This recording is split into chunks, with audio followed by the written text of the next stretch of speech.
Mesdames et messieurs, bonjour et bienvenue dans Écho du PDG. Comme je vous ai dit, le PDG c'est un grand parti politique, la République démocratique du Congo, membre de l'Union sacrée de la nation. Et dans ces partis politiques, on fait plus confiance à la jeunesse. C'est vraiment un des rares partis politiques où vous avez la jeunesse qui joue un rôle non seulement prépondérant, mais un rôle capital et catalyseur. Et ici, nous saluons l'autorité morale de ces partis politiques, Monsieur le ministre des Affaires sociales, Action humanitaire et solidarité nationale, Son Excellence Monsieur Modeste Mutinga Mutuishai, et on salue également tous les staffs, notamment Madame la vice-présidente, Mamakette Mutinga. Nous saluons également le secrétaire général, Monsieur Hubert Tetika Inkalaba. Toutes ces personnalités sont en train de se battre pour que l'on puisse donner une place de choix à la jeunesse. Et c'est la jeunesse qui est l'avenir de demain. Et c'est l'une des forces de cette partie politique. Voilà pourquoi nous allons commencer à recevoir de temps en temps des jeunes. Et nous vous remercions très sincèrement parce que toutes les émissions que nous organisons avec les cadres de ces partis qui sont jeunes sont des émissions qui vous font plaisir et qui vous permettent de découvrir autant d'actions, autant de réalisations. Parce qu'au sein du PDG, c'est un parti politique qui est debout, qui va toujours de l'avant et qui veut faire des actions concrètes, non seulement pour son propre intérêt, mais pour l'intérêt de la population. Voilà pourquoi nous saluons spécialement dans l'émission d'aujourd'hui tous les membres, tous les cadres du Parti des démocrates pour la bonne gouvernance, Oyo, Bazolanda Biso, depuis commune Yansele, Oeza base, Oeza bastion, Oeza force d'attraction. Il y a PDG. Je suis très content parce que Boza est belé dans le niveau de Bozolanda Biso. Et ce matin, je suis très content. Il y a un de vos leaders. Didier Aza, leader Yamakasi Nantele. Didier, secret. Bonjour et bienvenue dans Écho du PDG. Bonjour, messieurs les journalistes. C'est Mamakasi. Il y a côté Mansoussou, il y a micro, il y a Télé 7. Parce qu'on a dit que base mouvement PDG, le niveau c'est les autres. Didier, succès, Makasi, leader incontesté, incontestable Nantel. Secret Zani. Secret Zaka Moko. Parce que le roi leader n'a déjà bongo. Dès ça la biso surtout les Mansou Makasi. Donc la stratégie au tout ça derrière le terrain, dès ça la tout moment tout les marais c'est comme ça. Aux autres élection position des années. Didier as un candidat ou Didier as talaga na musika pour que atindika batu mususu. Celui de tel musika ezaki tozo basu makamu tozo salate parce que PDG na niveau ezana scellé donc c'est les côtés que batu sous tante. Toza tellement na charge makasi na niveau scellé totali kozalaka kana député na niveau provincial et aussi mbakakate. Parce que li na biso to ba membre na biso ya parti ba makamu belé nous allons vraiment tout le monde décider, à part que nous avons un député provincial, il faut que nous ayons un niveau qui tient le bourgmestre. C'est-à-dire tout le monde bourgmestre. Oh. Donc, le PDG tout le faut abîmer sa bourgmestre. Oh. Il faut diriger la commune ou le Oh. Avec tous les défis, Didier, c'est les Moukete, parce que Ntsele, ils ont un quartier belé. Peut-être qu'ils ont la maîtrise dans Ntsele Kolekanga, mais si je vois, il y a Badara, il y a Dingi Dingi, Mukala 1, 2, Kinkole, Mikondo, Mikonga, Mobanse, Menkao, tout. Il y a plein d'histoires dans Ntsele. Est-ce que Yoko Koka? Ndéango, côté la Nanou. Défi est trop dans Ntsele, Didier. Totali yango déjà nyonso. Otali nini. Totali déjà nyonso o etambola na bien te na cielé. Puisque avec le dirigeant et belé neti nini etambola bien te oyo olungo memelo kasi. OK. Yala malamu mingi. Je crois to kondana na kena musika, to kondana mingi au président de la République, le kamo simbate au président de la République, mais to bossa na ke un secteur nyonso ezana ba autorité mususu. To na bourgmestre na cielé. Mais est-ce que le kamo insécurité faut retourner à la président de la République? Non. Donc, autorité, hein? Continuez, papa.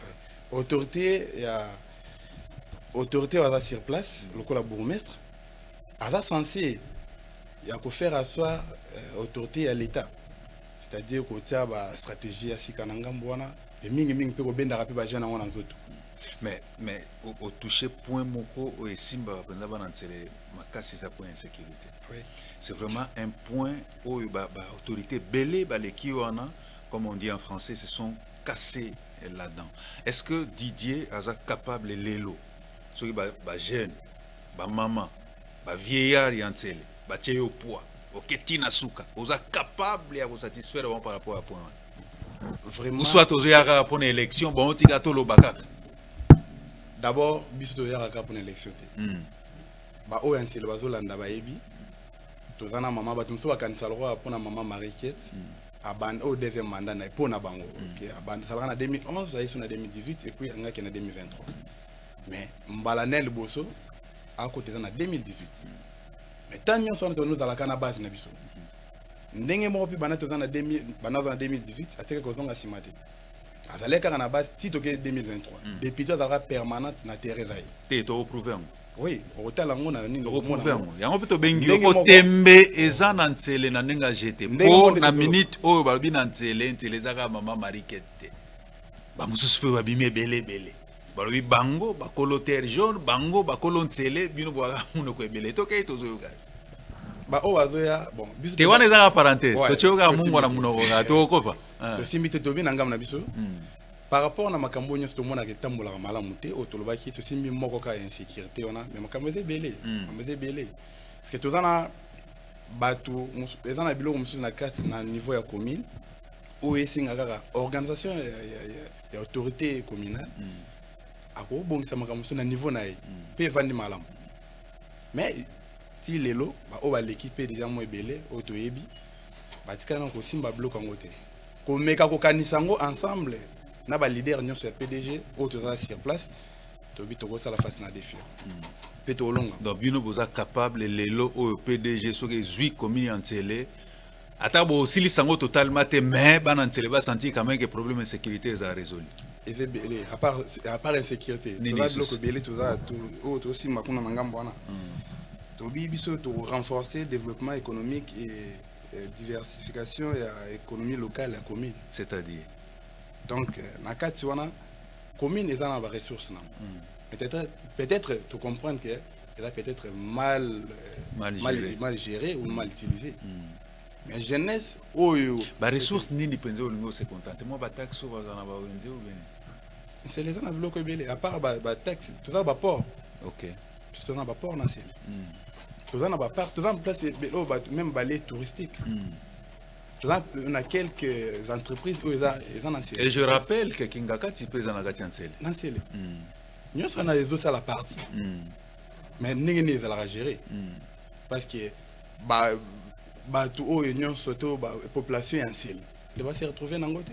Donc mongo ekota na. Ekotaka. Mais développement pendant les hommes yo lingo relever des fiona. Na télé comment yo zo mitia singa na kingo makasi boye. Baru aneza likolo makasi.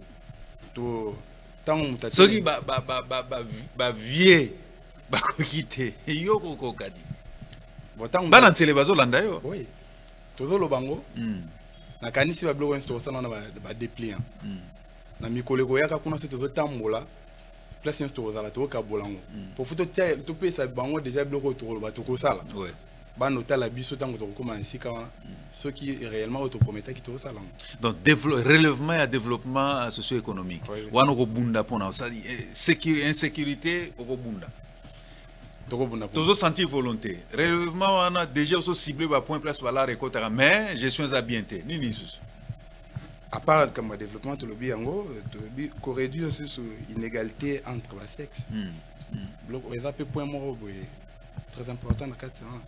Parce que na olinga biloko na mingi tato kita na terrain face na population na biso to lobela bango. To lobela ngo. Mais avant comme wana passage monsieur ezali il faut aller comme conseiller communal. Oui. Et ça facilité Didier. Et la facilité. La facilité na bato ba PDGT, ba valeur PDG na CLT.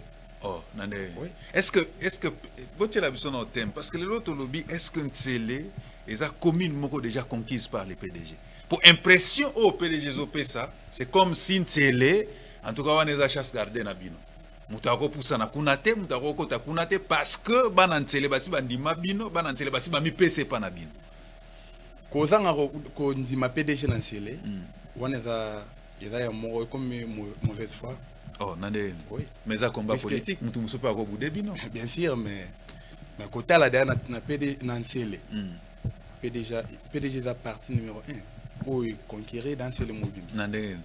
Mais là, il faut que tu aies une action. Mais quel est le colobaïza ko sala té? Parce que kolobana wani ba lobana na bango. Mais na terre ba yebi ba ngomo. Si tu dis rapport à force ba yebi. Donc quelqu'un na ngambo ngana zana na terre jaune. Terre jaune il faut banque moi ba carte musa pembena. D'abord terre jaune ngomo. Si ngamo na bina sala action moko, tunana nini moko na ba o nga ba membre nanga. Car ils ont député, ils ont au niveau national, au niveau provincial, au bazar déjà. Mais Didier, au fond, terre jaune, qu'est-ce qui se passe dans la terre jaune concrètement? Alors, avant de répondre, nous allons suivre l'image. Il y a vice-présidente, il y a PDG, honorable Mariquette Mutinga, qui est dans le terrain. À ça, on a action est belée dans le niveau de terre jaune, mais quelque part, batu moko boye bazo contester l'action wana et puis bango ba lobby que terre jaune ezaya bango bino boza bapaya. Vous allez réagir à ça. On suit le premier élément des travaux et à terre jaune et on se retrouve juste après.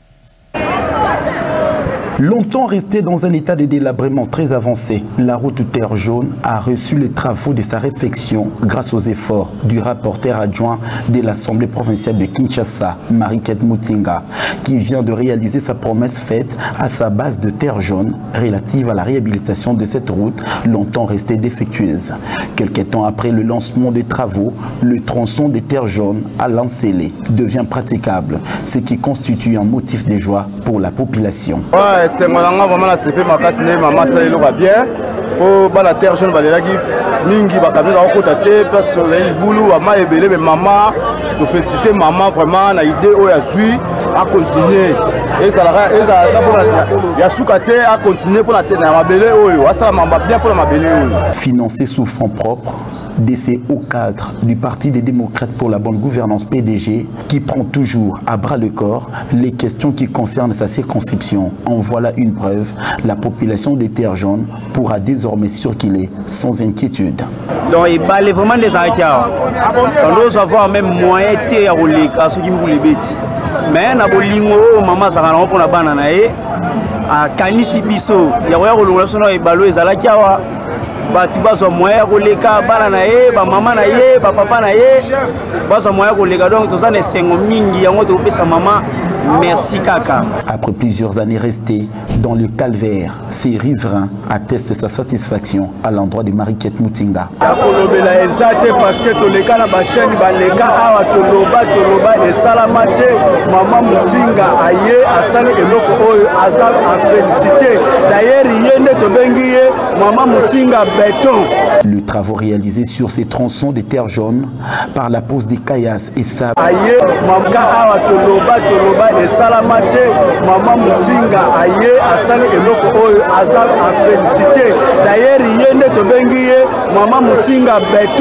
Le travaux réalisés sur ces tronçons de terre jaune par la pose des caillasses et sable nécessite également le remblayage des bitumes pour que cette route tienne longtemps. La police va terre jaune, et ça, place où il y a bien, place où on est qui n'est pas délabrement très avancé, grâce à plaidoyer, et à vice-présidente à PDG, honorable Kette Mutinga, à quitter le terrain, va travailler ça là. Appréciation na yo, na réaction na yo zakini, elle va travailler ça là. En tant que moi à côté entier. D'abord, na banana ko rappeler na bateau a une histoire en côté. Parce que ceux qui maquillent les lois ils là, na question tout n'engana no liboso. To revenir, yamonde na bandina no. OK. Donc, na rappeler non OK, nzela terre jaune pour ça les médailles no PTT. Ils allaient PTT pour tous aller on a bourgmestre sera quartier on a bourgmestre Nkama. Abunda pour terre jaune na ça. Aluki moyen ya aluki na bien ano super ma beleye moko. abunani na biko eza élevé akoka te pas couvrir ka place au monde eza polele biso za parmi ba jeune ba kenon mona mais bon mestre liboso eza bo ndenge ni abi en tout cas charge eza makasi ku eza makasi ya ko katela niveau communal aye ko pesa terre jaune na Kombo boulevard Joseph Kabila pour influencer kaka président de la République Seran ko wasala kaka nzela eleka basala yango te tango biso zongi na ngambu na mama lobi bon en attendant ko zelaka bata ko vivre en état boité futu luka to kundango msala oto monnan oyo abana ko kunda ye moko donc eza nanu ni na l'état te mais ye moko andi ko pesa mbongo bandi ko yana bloko andi ko sala tu moni oyo nyoso sala mawana ye moko mtabanda ko sala tant gouvernement moni yango na ba plaider nyoso wana ba bité non il faut vraiment sala quelque chose par rapport à ndebo moni nzele bana ko sala na bato ba wele la rande mais sikoyo place nde yo boko bandi balobi binoté PDG balobi maman Mariquette te eza député national moko otanga kombo awate yende mutu asali tout pour que terre jaune et comme terre jaune lelo erbino bolanda ngo est-ce que eza lokuta est-ce eza ya solo vérité eza na côté nini essaye d'en parler en tout cas histoire va changer ngo mais basi va changer déjà parce que batu mususu pe bazondi mela bango mais ça biso obi que population lelo tonangam na biso na non installé batu mingi to apena na esprit ya Rolanda ka ba télévision te to ko tala ko lana pe ba émission te yango moni muto sa kiti sur le terrain akoko sa facilement mais muto ya landa ka pena makamongo pour ko sa e d'ailleurs akosa batu nyo sote ceux qui lelo telemi na coin terre jaune abenga mama mutinga fondation ba yebi bien abenga ki fondation mais bango loka ko welela ka ba action ya gouvernement ba mesana bloka welela ka ba ki tamba monika ka ba sala nzela mukolo boye baba niko bamba ba banderole na bango ba affiche na bango ba welela likamwana ba tikali ko contribuer ne loko na te d'abord ça que ne contribuer angaki abanda neta ngozana na maibo oye obwaki obongisi après l'état ata réaction donc ngambo wana biso mtu banda eloko wana PDG nde banda biloko ensemble na maman muti mais curieusement ba topé ba belé na simana ba zondima discours te da ba comprendre ngo oh ba comprendre on ba comprendre ngo biso moto keto na terrain na ba membre nyoso pour les minutes de travailler kaka na ba passer la kalaté to ba base à kalaté to baki susu na ba jeune na ba église na nyoso to vana ba mo wazongi sima en tout cas vraiment tu as conscience bato na zo ya rapport na kosa biso bazo pesa biso ba fausse information donc eloko wana yim ta sala ngote mais aoya na sima na yango poto lo bana no ata boye na bomoto est-ce que un individu ako tout ato la bi ke ngam na sali kadam jamais donc au moins que mutazo kosa na moyi donc c'est to comprendre d'un côté PDG par l'entremise ya vice-présidente a moni souci à bana terre jaune na ba moyen na emoko abongisi nan oui pour ko éviter réalisation beaucoup zong la biso mo ba mai ba flaque d'eau ezaki wana ba mai wana nde batu ande au vivre voilà ba flaque d'eau oyo maman Mariquette amoni yango habité to résoudre nos problèmes oyo en attendant tout ça la plaidoyer afin que gouvernement tout l'état congolais wazana ba moyen belé aya na service na ye asala misa mais ce que yo oyebisi biso que non et misale bandi nde batu mususu baye basakapare nango oui mais vérité wana batu baye bien côté na profiter nde la profiter na nzela à part nde tozo ke na terrain mais na o alanda biso souci ko baye bango ke on eza lokuta da batika ko zana kata likamango te ba l'exception ba preuve et en plus de ça balobi bango nde bana vrai bango nde ba vrai bana terre jaune binoté pour tout na bango ba uta toi mela pour les campagnes élection ya on a bi histoire ba changer ngote mais discours wana ozo yokango ezolo bama mais c'est que bino pe bozo réagir c'est ça le problème non Moussa les autres na terrain Moussa les autres na terrain puisque ceux qui lobby que ngana za vraiment na terre jaune na zona na ngambo ya ko bota maté to ko kola te il y a un sens un gamme électoral de la terre jaune mais ça le coûte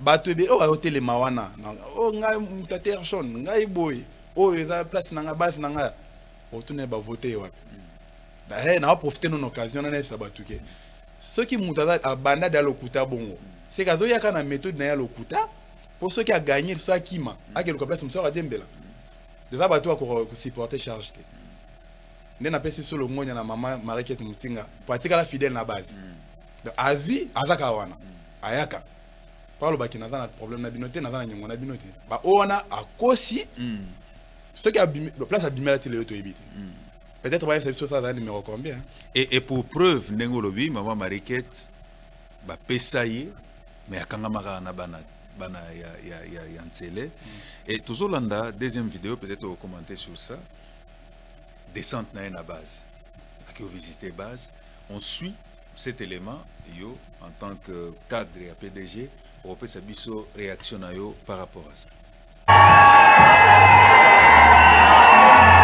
Au quartier Terre Jaune de la commune de Lantsele, un accueil sans précédent a été réservé à l'élu de cette contrée et rapporteur adjointe de l'Assemblée provinciale de Kinshasa, l'honorable Mariquette Mutinga. Dès son arrivée au lieu réservé pour échanger avec sa base qui a répondu massivement à son appel, la députée provinciale élue de Lantsele, l'honorable Mariquette Mutinga, a des primes à bord, remercié Dieu Tout-Puissant, maître de temps et des circonstances pour le don de la vie, mais aussi a exprimé toute sa gratitude à ceux qu'elle considère comme ses yeux et ses oreilles dans cette contrée qui ne sont rien d'autre que le chef des bases. Dans son mot, la députée provinciale Mariquette Mutinga a évoqué plusieurs sujets d'intérêt commun, notamment l'autonomisation de la femme et de la jeune fille, mais aussi rappeler le rôle prépondérant que la femme a joué dans la société. Cette cérémonie a été sanctionnée par la remise de près de 1000 pièces de pagne à ses électeurs, dont de l'honorable Mariquette Mutinga. Du côté des bénéficiaires, c'est l'euphorie totale. Ces derniers remercient celle qu'ils appellent affectueusement une mère, pas comme les autres. Maman a biso Kate Marie a biso Maputa. Aeko visiter biso na terre jaune. To sepeli makasi. Alembi biso te, biso pe to kolemba ete. Toza toujours na ye. Esengo na ngai ezali ke totondisa mina esengo makasi komona mama Mutinga koya kosepelisa biso ba mama vraiment nzamba pambola ye akende liboso na makambo na ye nyonso akosala ezala fati beton topesi merci atika mama Mutinga te atelemisa ye asunga ye na o nyonso azali kosonge pona biso ba mama ya terre jaune. Pour clôturer cette journée, l'honorable Mariquette Mutinga s'est rendu au quartier Badara, toujours dans la commune de Lantsele, cette fois-là pour apporter son soutien à deux de ses compatriotes infirmes de leur état, en remettant à l'un un vélo pour faciliter le déplacement et à l'autre des béquilles. D'un cœur joyeux, ces derniers ont vivement remercié celle qui a la main sur le cœur, l'honorable Mariquette Mutinga.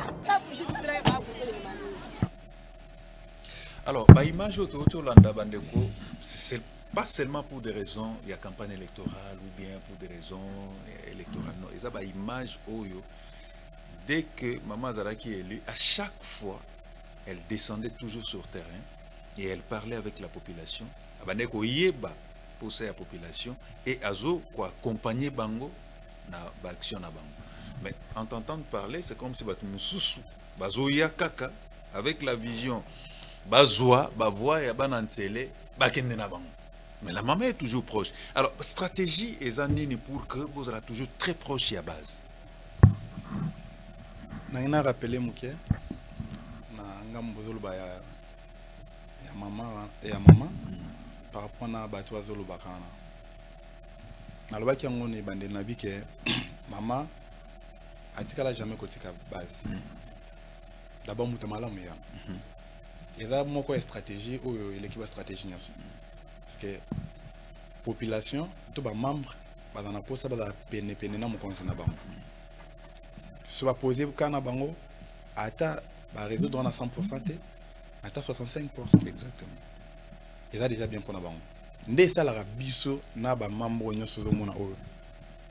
Tous à la rakata. Mais expliquez biso dans le contexte puis c'était comment tout ça parce que moni ça les a plein à craquer.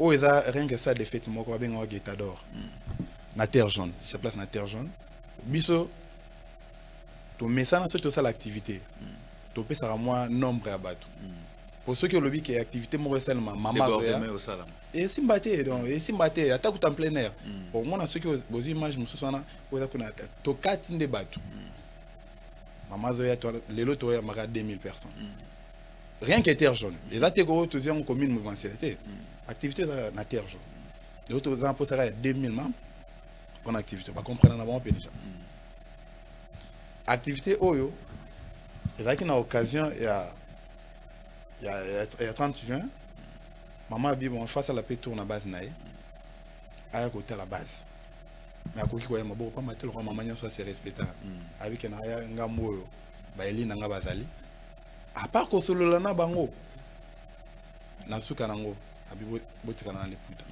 apesi ba puta mutu nyonso abima na sala na tiko bon ba pambate na ngambo pe ya maputa yango na kamwe lelo batubele ko molubela likambo batubele na terre jaune pona bango bamoneka ke mama ayaka pesa ka maputa mais babosani to bazoye bandete mama yaka descente na maputa te na terre jaune ba sel ba pomo minene o les deux quartiers asali yango d'ailleurs pont wana engaki zande na route principale o to la image na engeza la nde wana mais suite na bato bazokosa ba makambo biso to boka ma to yé na ba ingénieur batali place to tia pont place wana na tongo na ba na mabanga mo ba boki te déjà gouvernement lobe rotia pont na po ndele ko le katikuna na ngam mais ce que guerre wana za dia quoi na mwene ti PDG zo me la pema na guerre wana PDG te ko me la pema ta mukomote ata mukomote na terre to ko me la pema au moins mutawele la raison muto so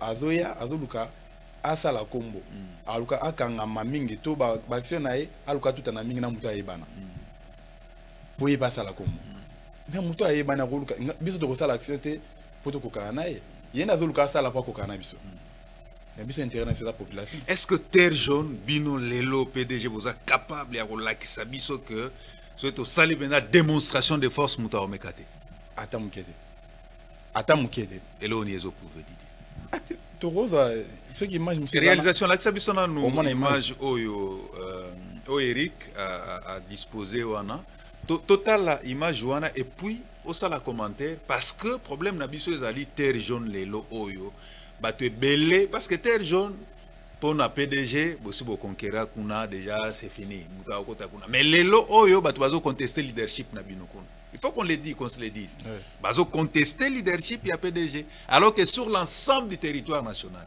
même auprès ya ba konzinyo so mboka ba yebi que non ntele surtout terre jaune c'est PDG ou rien c'est comme Kingabwa to yebi leader na bango kuna bino terre jaune c'est bino mais lelo o bazo contester leadership na bino kuna alors nous allons donner ba preuve au bino bozanango et puis on commenter on suit et on se retrouve justement.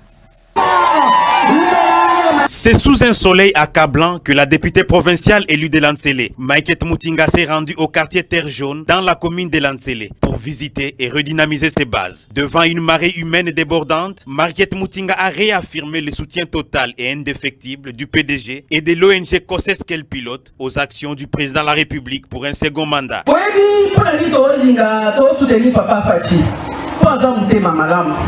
Ngai nazalaki na likasi nazalaki na kalemi nazalaki na kolwezi na ke kasai na kananga na ke goma na ke bunia na tamboli na moni musala oyo chef de l'État Zosala. Peu avant de quitter le quartier Terre Jaune pour Njili Sekomaf, l'honorable Marguerite Mutinga a remis un lot de 1200 pièces d'étoffe et 15 machines à coudre, dont du coordonnateur Didier aux femmes assistantes.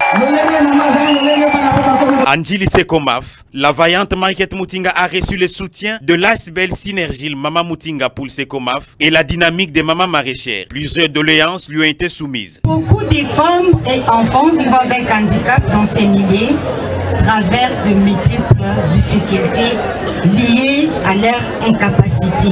Nous nous sommes décidés et engagés derrière vous et avec vous dans les synergies Maman Mutinga pour apporter notre pierre de construction pour l'émergence et le développement dans notre petit monde des handicapés. Soucieuse de l'amélioration des conditions de vie de la population, l'honorable député Maïket Mutinga promet d'y travailler avec bien sûr l'implication de la population concernée pour des solutions durables. Didier Bino voilà les sabato pongité ba foule, plein, mais bazo contester le leadership na bino, ça pose problème. Yango omona et amona. D'ailleurs félicitations to moni au sali dont il y a 15 machines. Félicitations. Il y a un souci à la population.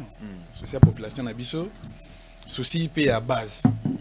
Parce que à part ni centre monene aux autres à niveau ya Kinkole. Où il faut regorger ba quartier na biso nyonso ba formation nyonso ko le kapenana. Eza na Lingundu. Eza centre mo ya monene makasi. Tozi ba base ata ba base na biso nyonso ko formation sans problème. Mais à part yango, to mona ke na bisika tozali, faut ça la quand même ba centre mike.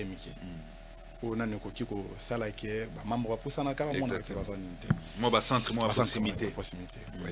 Yango to mona to sala ngo to pese 15 machines na pour ekoka ko aider na ba membre na so za wana. To ba sape mususu. Exactement. Projet za bongo et suka bongo to ba mususu to lu ka de to sala. Na ngam oyo ya plein oyo na yebse bino bien to kata ka ba membre. So la ndena to kati. Netia Bokati combien? Tokati, ah Tokati. Makambo. Ah Tokati Bokati combien de membres? Poto mona batu baka ebele. Tokati ba membre. O mona nazana ba image mususu kutu. On na koma ko landa bangonde, on nga mona konsa descente sima. Ko landa bango pesa ba maputa na sima. Po bolo ba yate. Po ba yate. Po déborde me oza. Ko zala makasi. Ba koma ndako ima. Ndi na boye to rotu na ko du somo mais bato azo la terre jona. Ba za ba député quartier. To yanini za komi benga ba député national bango ba lobi terre jaune ya bango ba la vérité ne bango ba lobi terre jaune ya bango bino PDG ba lobi no PD terre jaune ya biso. Maintenant yo en tant que cadre ya PDG et puis leader ya Ntsele parce que je rappelle to ozongi la sous point wana Didier est en train de se battre pour que abima conseiller communal lobby aux ala bourgmestre ya commune Ntsele. Yo en tant que leader erozo yoka ba problème wana réaction des amis essayer d'éclairer un peu banantele au bazolanda peut-être ba mususu bazana na kati ya ignorance mais kana ko éclairer bango qu'est-ce qui prouve lelo que terre jaune est la terre conquise par les PDG na ba nungu ezo sala tezo zala et au kamu sabisote pour monde politique là monde politique mutin sa lukara ami monisa Mon sa lukara misala kombo. Tant mutania misala kombo aza capable de sala nyonso. Ya luka ko réunir ba o aza un esprit faible. A bende ba on pe na ngamu na bango. Biso na ngambo ya terre jaune. D'abord, tozo projeter. To loba ki on to bien alors makelele comme le KDG belé. Funa sangsa ba quartier nyonso, ba quartier na biso parce que la terre jaune est regorgé pour moi ba quartier mususu na katana. Ngamba ma ba quartier belé. Tous en a 18 présidents dans chaque coin, quand na terre jaune. Oh, na moko na bango, bazana pas moins de 100 personnes. Na sima na bango. Et tout le cas qui to sangisa bango nyonso. Mukolango to sala ka moi marche mo kana terre jaune. Démonstration de force. Démonstration de force. To vite malibanda te. Oh to kende bo se adversaire va salir plus que ça, bo sani. Ba me karaté banda ba banda. Non na monate ba lekata na 200 personnes. Comme ça, comment les gars, 4 personnes, 5 personnes. Oh, nandé. Mais vérité, en gros, on a vérité, en gros. Bah, toi, tu as la terre jaune, tu as le but de démontrer, en gros. Tu as qui est Maramon d'Enge Banda. Tu l'as dit, ça, les lots, tu as dit, tu m'as dit, bisopé, les 7, ma belle bisopé, tembe. Jansi, na web sa Jansi, zoa caméra, kende na Didier Kuna. Démonstration, on peut voir ça là, tout le monde a payé. D'ailleurs. Surtout qui n'a pas surtout bien comme image. Au tel cas, l'idée en abisso, alors qu'ils ont carte d'électeur. Na habité ceux qui Mikolo Goyaka, bah image en est kaka. Quand ils aura carte d'électeur. Faut aller en simanaït. On est la carte. Oh, tu continues à moutonner sauter. Et ça peut-être bien en moutonner. Goyaka, oya 5 000 francs, yaka oya 10 000. Biso salaire à monter. Combo na yeka yango moko déjà. Bato. Ce mutayu qui a les lots, ata awaya pas qui était la maladie mort. La fois dans la ciment. Et en gros, pendant que ça tembe wana, faut ça la démonstration à force na terrain to vu pena jour moko na ngala sala ngole 30 juin on habité to sangana belé am so confusé dans donc bolimo jour monnaie jour monnaie et là te go na terrain le lo ba to marcher ba o ba marcher ba o ba marcher na jour moko ouvrable normal ba force na biso te faut dans la jour moko ouvrable to démontrer nanu PDG force à PDG na terrain ba o pe ayim nanga ma force na terrain. Est-ce que quand loko la démonstration bino bosali wana ya ngonde muto aussi le satem d'abord na kin to lo ba tembe nie tembe et sili est-ce que bino boza capable aussi le satem bozo que no mener action ba ye ba biso no te gouvernement bo lâcher biso bo lâcher est-ce que boza capable à travers démonstration à force wana bosi satem pour lelo o biso to benga ki o po démontrer biso que boza capable aussi satem wana tous avons capable aussi parce que au moment même batazo yambara bango ya moko na ba bitano na bango télévision peut-être bazo bossa na retour na bango blonso ko bazo simba côté moko ote biso makadam biso to sali biso ma courant ba histoire ni so ya lokuta biso to sali yango pour le kama courant e banda bango to yebi ata solo na bango peut-être biso no le kamba courant pe na polémique makasi to mona pe mama kita pona makamba courant. Et puis, comme récupération politique, ça prête à confusion auprès de la population. Le solo à terre jaune, Yanzela, le solo à courant, vérité, parce que paraît-il, il y a la vérité. En tout cas, terre jaune, tu as vraiment na cabine moko. Cabine moko, il y a une charge. On avant le système ABCA, ABB. Écoute, cabine moko, RSNL. De batu nyonso bando c'est la kaka courant donc on se charge et au comment que l'état pendant tous on kamba l'état au gouvernement de salarango ba vu contrat na bango na batona o sala ni na ABC na ABB et ils allaient pour na terre jaune ngo moté ndezo ka musanga mutalo ba ke courant terre jaune ngai pour ça tele kamba ABC za terre jaune te exactement to za mi ko ba carte nyonso wana ti ko ta kinkole ABC zali kayum de ça là pour le bien terre jaune na ta ki pour courant ne pelan zela moko démarche et bandi tant que le gouvernement sali obi que projet c'est singa ko landela tozi papa mo wano benge matembela simanda azala pe député kala député provincial comme on est là papa Alphonse ba doyer bien na venu makaya azolo ba makambo dans la précision de terre jaune exactement ya bandi ba démarche wana nzela mona moko ya biso ya PDG to ngato zana elelo suite peut-être ya ba talaka kande makambo ya transport article na ngambo ya base le père Nicolas ba bandi ba démarche père Nicolas na ngambo na biso ya PDG mama zalaki na déplacement ba bandi ba démarche tant mama ye ba komi ko landela su ba makambo wana ba preuve ezali to ya surtout so ça na ba image exactement ba preuve ezali ba bandi ba démarche courant mais et où mais la kiti ba tout tu vas comprendre ba ta terre jaune ba yebi tout le monde va dire ah où est ça ba blo mo qui na cadre politique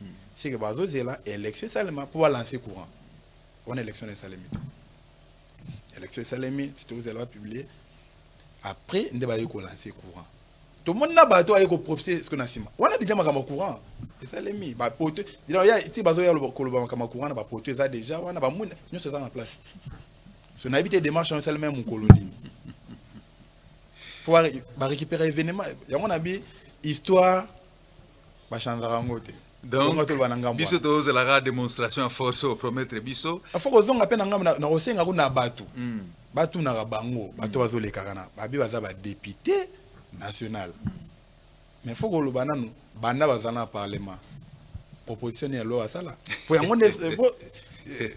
député ta na charge au sala ba bloco to ba ponte biso ne le roi population na lingara bongo nde mona ya mo fo mo pont fo ya mo liputa fo boy pour la population na ozana mais député solo fois proposer ba loi il y a biso da salami balé to lo belango mukolo bango wa lukabaya to lo belango ba luka ba mona force donc côté kuna zéro proposition ala que ça biso Ah, aux assises. Voilà qui s'habille sur l'ouani nous va proposer. Bisson c'est pas congolais.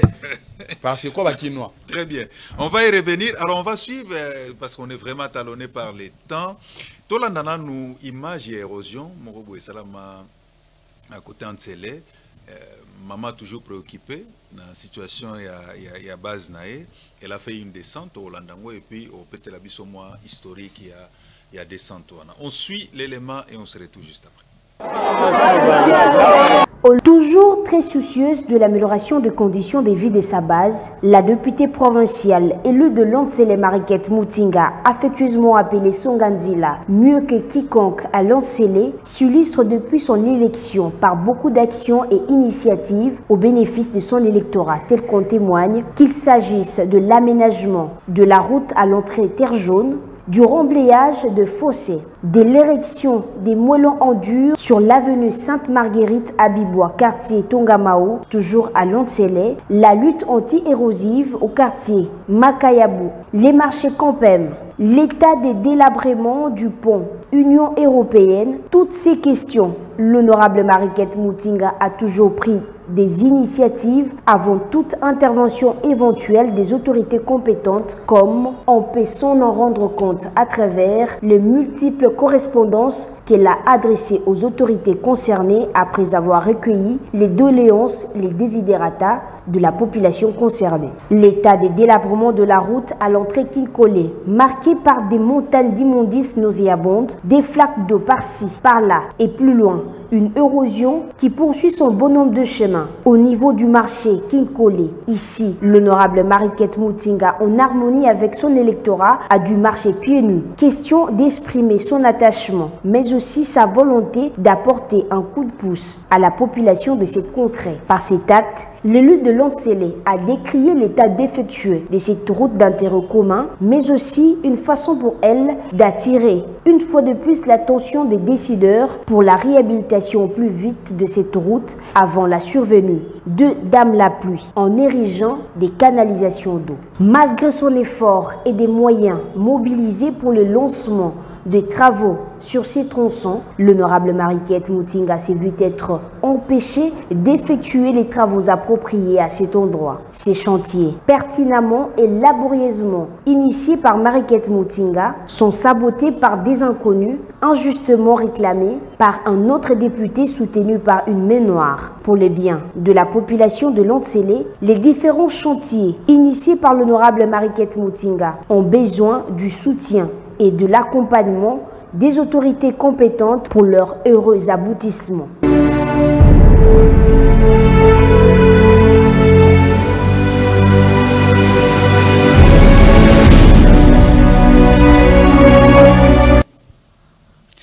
En regardant ces images de près, toujours senti souci à maman. Ça c'est un. Et puis deuxièmement, je comprends maintenant pourquoi PDG vous en a posé ça, vous avez leadership à commune à Yansel. Parce que, makambo belé il faut que ça na kati ya commune Yansel. Juste condenser aux autres l'axabiso que problème est moins belé. Mais sans soutien, c'est moins compliqué. C'est vrai, vous pouvez mener des actions. On a même suivi les commentaires, main noire, et ça que nous sapé action, pour le bakiango awa. Mais quand on regarde ces condensés, avec tout ce qu'il y a comme défi, aux olungotia libaya, aux anab ambition, yomower au vent de bangate. Balobi, mi balé malam. Balé malam, c'est-à-dire ceux qui besoin d'un mot quand on a un monsous, assimi à gauche, monsous assimi à droite, facilement pour ça les lots. Tant que vous commentaire à bateau, babique derrière dans la main noire, c'est bateau ça dans pour nous gêner. Exactement. Et là que les autres salema, malam bateau les lots, babo ça la même vision. Comme ça, balunga ba opposant, il y a système. Par contre opposant à bateau. Né comme bon mal. Donc mutazo ça la malam mais au luka, au baby sakara et simbate. Pour na yo do yo comment rappeler simbate. So tel ba image na eza quartier morote. Monsieur César a C na kinkole na C côté bukanaka vraiment ba maman ateka kuna ba yebi et bukanaka pena moyen ya koleka li société bato ke na lepi maboke na C moi ba kende zate maman aluka moi aluka na niveau nyonso ki basa lelo quoi lelo so leki on remona ngo déjà on dit maté que le boule dans la carte exactement ce qui mususu ene na quartier Badara a ça l'effort peut continuer à ça l'effort parce que l'érosion les autres ça ne marra pas casse mususu dans la terre jaune place où boya tout ça la pont ko boya tout ça la pont ba succès makadam place moko mai nyonso ko kitaka kuna et ça qui ebuka etimbola lelo banda ko monsieur comment likolo à 50 mètres à profondeur à côté la nyonso bisto bike ensemble ce qui PDG et vu volant on a tout en facilité donc vous avez déterminé bino PDG besoin leadership ya commune entière tout ça déterminé pour nani pour biso mingi base ndé préoccupation de la base to lukango penza ka pour na biso te mais pour na base na biso pour m soso ko kolela na likam mususu mais ba komi quelque part ba freiner bango oza batanane amutinga te binote pour nani bato lukaka intérêt ya bango te ya bato bo sala pe bazo sala te to bité to tika pe moi temps ebele surtout ba on ko ba na biso ka kala ke jeunesse va venir à lobby lobby on va mukoni biso pour na biso lobby on ko c'est le moment est-ce que PDG lelo to ko ba boza capable c'est aux 8 penza na LO bino bozo bunda surtout commune entière mobimba bobimisa quelques élus en tout cas tout ça sûr avec tout ce que vous avez comme difficulté batu bazo combattre bino ba kombeze belé batu bazo côté la bino na CC malgré tout ça bino boza capable lelo botie mabaya bakanda na bino pa masolo pe betami d'ailleurs guerre bozo ke belé za ba guerre à média ba ça na mingi na niveau média sur le terrain va zéro pour ça kanga ba coin so kena ba coin na yebike mikoleko yaka lo za na ngambo ya PDG bo ya magande ko na ngazadio aza na ngambo ya kinkole bo mona pe na ngambo na ndenge zali na terrain pe na baza ilo côté baza vraiment na si mais ba wele saka ko leka na ngona ba télévision na ba radio ko ba ngai boy azonga pesa lelo ko mobe bo mona oza leader oui na simano za na ko ndenge mona président moko o nga na kamba sur le 18 ndenge non il y a dans la population ndenge mona député national ça c'est bien dit. Alors Didier, tu as talonné par les temps. Tu as dit que Makambo Belé à Golobezali, vous venez d'annoncer Zadio, je crois qu'on l'annonce également. Zadio pourra passer au plus tard vendredi. Pour ça, on a une émission à l'Obélabi Sopekotaba Mobansé. On va vraiment parler de ces côtés-là, c'est très important pour nous démontrer qu'à la force de frappe, il y a PDG dans la partie de la République. Alors, on te laisse le temps. On va décortiquer les bisous, moi, vision aux Anango. Pour la commune entière, tout ce que comprendre, au lutter contre l'insécurité, au relever défis à Makambobele sur le plan économique, sur le plan culturel, social et ainsi de suite. Alors, les lots Oyo, Banantele, Bazotalayo, à travers les 7, on t'accorde 1 minute, solo Lana Bango. Est-ce que les lots Yo, osa capable de relever des défis Oyo Bango Bazokuta Anango? Et qu'est-ce que Okyo Sala et l'oko Nino Okolo Banabango pour Basalo confiance? 1 minute. Na koloba susu na bana nsele o bazo landanga na nzela ya télé 7 na ebisi bino boy pe na lobaka ngota na kita na terrain ke nga na bota mapona ko aider ba kolisanga toujours na esprit ya au travailler pour na bato na profiter na ngambo na yango na lobana na le responsable pasteur Jean-Claude Bosangi waza na parent na ngaboy banda ko ibisanga chaque fois il faut qu'on travaille en souci à bato. Donc on est là pour nous servir population. Vous avez la confiance. Dengue to misanda ko tambola to relever nos définitions sur le Bossanabus. Et c'est possible. Possible. Naza vraiment sûr que to relevant. Très bien. Ouais. Merci beaucoup Didier d'être venu et je crois que la première émission était rendez-vous au Tozuit, au Zela. Jour pour mon ageno vous après pour ça la marche, moi mini marche na terre jaune. Vous allez nous faire signe, comme ça nous allons dépêcher notre caméra. Aya otala, mini-marche à la démonstration de force à la et puis ça nous a projeté image, binomo vous en a plateau, comme ça vous commentez, na base mobimba. Vraiment, nous sommes en train de nous organiser pour que à la prochaine, où il y a eu mon côté, où il y a peine quelques bateaux, où il va accompagner, comme ça tout ça, commentaire ensemble, pour tous autres côtés, dans la période moko oyo, moi agitation, moi makasi, la population, bazan a besoin, non pas Bayo kaka son, on a payé image, c'est important. C'est bien de parler, mais c'est mieux de convaincre. Parce que les lots oyo écho du PDG et y est non seulement na vision ya kolobakaka, mais tu as une vision ya ko convaincre. Batuango oyo bazolo ba PDG biso toza influent à telle place. Tala makambazo sala yango. Tala makamboudidi azo sala yango. Et ils voient ça en image et je crois que et au crédibiliser davantage l'action au sala. Encore une fois, merci d'être venu. Un tout dernier mot pour Tokabon. Merci beaucoup. Na CP makasi ndenge boyambinga. D'ailleurs nanga na rappeler susu pona bosana ki yango. PDG zo na nzela na biso toza ko organiser tournoi moko ya football. OK. Oyo to pesi yango kombo Mutinga c'est mon choix. Et là pour na terre jaune mo donc to ba et rozala pour na 4 quartiers mais to 6000 en terre jaune. Pour na ko récupérer jeunesse na biso na moment oyo ya vacances bazala te baza boye basali boye. Organiser. En tout cas, je vous remercie. Merci beaucoup, on sera là et on va vous accompagner pour que l'activité wana et les cas bien, nous on viendra prendre les images et on va les projeter, non seulement pour que Batouba Kanisake, Makamozo Samana Koukou, Nyoso les Gagana médias na terrain, puis Makamozo Salama et les médias ne fait que relayer et accompagner toutes les actions. Jean-Cy, merci. Tonton, merci beaucoup. Gilio, merci. Eric, un grand merci pour le travail abattu. Moi et vous, on se retrouve demain à la même heure et sur la même chaîne. Je tiens à remercier sincèrement l'autorité morale du PDG, son Excellence M. Modeste Mutinga, la vice-présidente Marie-Kette Mutinga, et nous saluons également le secrétaire général Iber Tetika Inkalaba et tous les cadres du PDG, émission PDG Yango Oyo, et ça porte moko grandement ouverte, surtout pour na bateau bazana ba ambition na parti, tout ça na période électorale, aux candidats na biso ya parti.